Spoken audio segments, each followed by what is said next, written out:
नाटक, कादंबरी, स्तंभ, कथा, दीर्घकथा, सिनेमा, मालिका, बालनाट्य अशा लिखाणाच्या सर्वच क्षेत्रात सहजपणे मुशाफिरी करणारे, सातत्याने लिहूनही लिखाणात तोच दर्जेदारपणा सांभाळून ठेवणारे सिद्धहस्त लेखक म्हणजे रत्नाकर मतकरी. त्यांचा जन्म 17 नोव्हेंबर 1938 रोजी मुंबईत झाला. त्यांचं कुटुंब मूळचं कोकणातलं. कोकणातील नेरूळ हे त्यांचं गाव. तिथल्या कलेश्वराच्या मंदिरांमध्ये दशावतारची परंपरा आहे. तिथे मतकरी कुटुंब पहिलं मानकरी असतं. पुढे त्यांचं कुटुंब मुंबईत स्थलांतरित झालं. रत्नाकर मिळून ते एकूण 5 भावंड.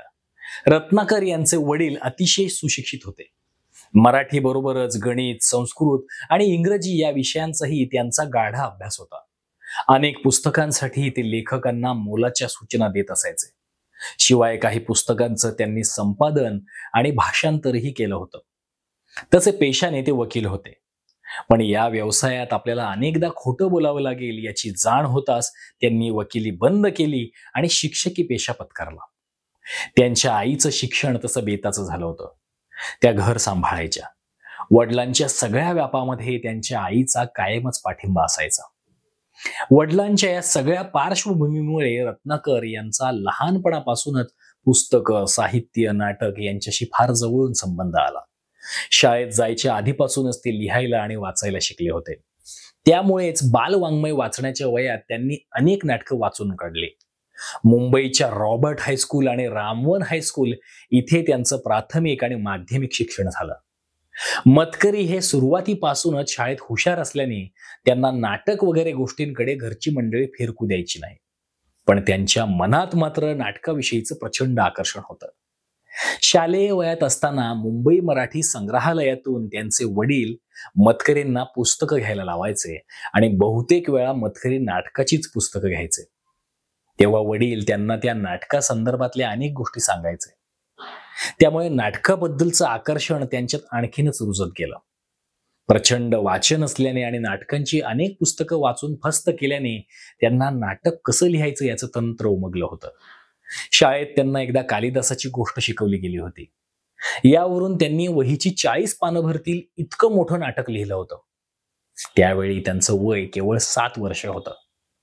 4थीत असताना त्यांनी साने गुरुजी लिखित 3 मुले या कादंबरीचं नाट्य रूपांतर केलं होतं. यात त्यांनी कादंबरीत नसलेले अनेक प्रवेश स्वतःच्या कल्पनेने लिहिले होते. शाळेच्या मासिकांमध्येही ते लेखन करायचे.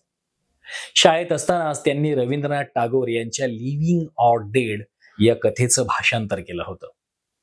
वेडी माणसं ही त्यांनी लिहिलेली एकांकिका आकाशवाणीच्या मुंबई केंद्रावरून प्रसारित झाली होती. तेव्हा त्यांचं वय 17 वर्ष होतं. कॉलेजला असताना त्यांचं स्पर्धांसाठीच्या एकांकिका, नाट्यलेखन चालूच होतं. शिवाय आकाशवाणीमुळे त्यांना चांगलीच प्रसिद्धी मिळाली होती आणि अनेक मासिकं, प्रकाशकांनी त्यांच्याकडून लेखन मागवून घेतलं. त्यामुळे त्यांच्याकडून सातत्याने लिखाण होत गेलं. मुंबई विद्यापीठातून त्यांनी अर्थशास्त्राची पदवी घेतली. पुढे त्यांनी 20 वर्ष बँक ऑफ इंडियामध्ये नोकरी केली. नोकरी करत असताना त्यांनी आपली लेखणी मात्र थांबू दिली नाही. अनेक वर्तमानपत्र, मासिकं यातून त्यांनी लिखाण केलं. आपले महानगरमधील सोनेरी सावल्या हा त्यांचा स्तंभ चांगलाच गाजला. अंधार माझा सोबती हे त्यांचं पहिलं व्यावसायिक नाटक. नाट्य संपदा या प्रसिद्ध नाट्य संस्थेनं ते रंगमंचावर आणलं होतं. माझं काय चुकलं, जावाई माझा भला, 4 दिवस प्रेमाचे, घर तिघांचं हवं, दादाची गर्लफ्रेंड, सुखांत अशी त्यांची अनेक नाटकं गाजली. वेगळ्या धाटणीची काही नाटकं करताना त्याला निर्माते कदाचित मिळणार नाहीत म्हणून त्यांनी स्वतःच अनेक नाटकांची निर्मिती केली. सूत्रधार या संस्थेकडून त्यांनी आरण्यक, लोककथा 78 अशा अनेक नाटकांची निर्मिती केली. आरण्यक हे महाभारताच्या पार्श्वभूमीवर अत्यंत गंभीर भाष्य करणारं नाटक आहे. यासाठी त्यांनी लिहिताना मुक्त छंद वापरला होता, ज्याचं चांगलंच कौतुक झालं. अलीकडेच नव्या संचात या नाटकाचे प्रयोग झाले होते, ज्याला प्रेक्षकांचा अतिशय उत्तम प्रतिसाद मिळाला. बालरंगभूमीवर मतकरी यांचं योगदान अत्यंत मोलाचं आहे. त्यांच्या संस्थेकडून तब्बल 22 बालनाट्यांची त्यांनी निर्मिती केली. यातल्या सांगाती, शर्वरी, चित्रातलं घर, तुमच्या गोष्टी अशा अनेक नाटकातून त्यांनी स्वतःही काम केलं. त्यांनी लिहिलेल्या अलबत्त्या गलबत्त्या, निम्मा शिम्मा राक्षस या नाटकांचं अलीकडेच पुनरुज्जीवन केलं गेलं. यातील अलबत्त्या गलबत्त्या या नाटकाला लहान थोर अशा साऱ्यांनीच डोक्यावर घेतलं. आजही त्याचे प्रयोग जोमात चालू आहेत. अचाट गावची अफाट मावशी हे त्यांचं मुलांसाठी लिहिलेलं आणखी एक नाटक. बालरंगभूमीवरील त्यांचं योगदान लक्षात घेऊन मराठी नाट्य परिषदेतर्फे त्यांना ज्योत्स्ना भोळे पुरस्काराने सन्मानित करण्यात आलं होतं. व्यावसायिक कामांसाठी त्यांनी महाद्वार ही संस्था स्थापन केली. या संस्थेकडून सादर झालेलं इंदिरा हे त्यांचं एक नाटक अतिशय चर्चेत राहिलं. त्यांनी स्वतःच्याच प्रेम कहाणी, विनाशाकडून विनाशाकडे, लोककथा 78, साटेलोटे अशा काही नाटकांमधून अभिनय केला. अद्भुताच्या राज्यात या एकल कार्यक्रमाचे ते सादरीकरण करायचे. साहित्य निर्मितीत मतकरी यांनी प्रचंड वैविध्य जपलं. त्यांनी आपल्या कारकिर्दीत 70 नाटकं, 22 बालनाट्य, 20 कथासंग्रह, 3 कादंबऱ्या आणि अनेक एकांकिका लिहिल्या. त्यांच्या गूढ कथा अतिशय प्रसिद्ध झाल्या. रत्नाकर मतकरी हे नाव गूढ कथा आणि नाटकांसाठी विशेष घेतलं जात असलं तरी सुद्धा त्यांनी विनोदी, स्त्रीवादी, वैचारिक अशा प्रकारचंही लेखन केलं. माझे रंगप्रयोग हे त्यांचं आत्मचरित्रात्मक पुस्तक प्रसिद्ध आहे. त्यांनी केलेल्या नाटकांसंदर्भातलं डॉक्युमेंटेशन व्हावं या हेतूने त्यांनी हे पुस्तक लिहिलं. यात नाटकाबद्दलचा त्यांचा विचार, त्याप्रती असलेली आस्था, प्रेम आणि त्यांची रंग जाणीव अशा अनेक गोष्टी आपल्याला कळतात.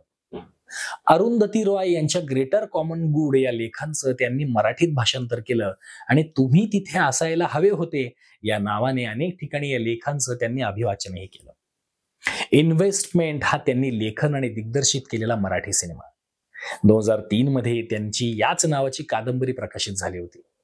उत्तम कथानकामुळे अनेकांनी त्यावर सिनेमा करण्याची तयारी दाखवली होती, परंतु हा सिनेमा मतकरी यांना स्वतःच करायचा होता. मात्र अनेक वर्षे त्यांना निर्माताच मिळाला नाही. अखेरीस त्यांनी स्वतःच निर्मिती करायची ठरवली.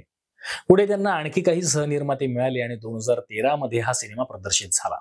सिनेमाचं चांगलंच कौतुकही झालं. अनेक महत्वाच्या चित्रपट महोत्सवांमध्ये सिनेमा दाखवला गेला.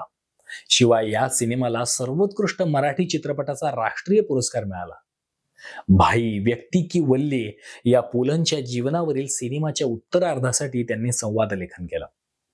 मुंबई दूरदर्शनसाठी त्यांनी अनेक कार्यक्रमांची निर्मिती आणि दिग्दर्शन केलं.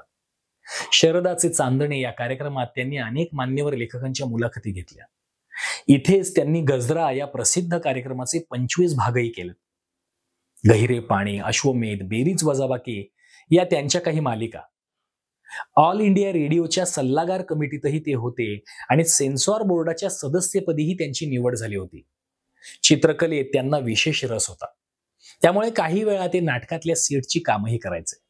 काही पुस्तकांसाठी त्यांनी मुखपृष्ठही सजवली आहेत. रंगभूमीवरील त्यांचं योगदान लक्षात घेऊन त्यांना संगीत नाटक अकादमी पुरस्कार आणि विष्णुदास भावे पुरस्काराने सन्मानित करण्यात आलंय.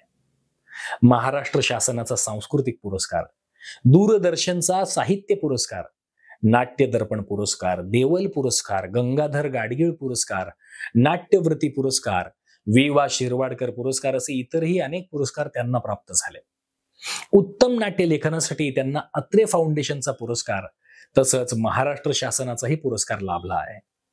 झोपडपट्टीतल्या वंचित लोकांना, मुलांना, बायकांना त्यांच्या हक्कांची जाणीव व्हावी, त्यातून त्यांना एक हक्काचा आवाज मिळावा, तो व्यक्त करता यावा आणि या सगळ्यातून त्यांच्या रंग जाणीवा समृद्ध व्हाव्यात अशा हेतूने त्यांनी वंचितांचा रंगमंच ही एक आगळी वेगळी संकल्पना राबवली. त्यांच्या पत्नी प्रतिभा मतकरी या अभिनेत्री आहेत. तसंच त्या निर्मिती क्षेत्रातही कार्यरत आहेत. वयाच्या 20व्या वर्षीच प्रतिभा यांच्याशी त्यांचं लग्न ठरलं होतं. मात्र घरातलं स्थैर्य आणि काही भावंडांची बाकी असलेली लग्न हे लक्षात घेऊन त्यांनी काही काळ थांबण्याचा निर्णय घेतला. मग मतकरींच्या 23व्या वर्षी त्या दोघांनी लग्न केलं. त्यांना 2 मुलं आहेत. कन्या सुप्रिया विनोद या अभिनेत्री आहेत, तर पुत्र गणेश हे लेखक, दिग्दर्शक आणि चित्रपट समीक्षक आहेत. 18 मे 2020 रोजी कोविड काळात रत्नाकर मतकरी यांचं निधन झालं. लेखकाला शिस्त असणं जितकं आवश्यक तितकीच शिस्त त्यांच्या लिखाणातही असायला हवी. त्यामुळेच साहित्याच्या वेगवेगळ्या प्रकारांना न्याय देता येतो असं ते म्हणत. नाटक हा ध्यास आणि श्वास असणाऱ्या या अतिशय प्रतिभासंपन्न लेखकाचा आज जन्मदिन. त्यानिमित्त त्यांना बायोस्कोप आर्ट्स कडून मानवंदना. तुम्हाला त्यांनी लिहिलेली कोणती कलाकृती भावली आम्हाला कमेंट करून नक्की सांगा.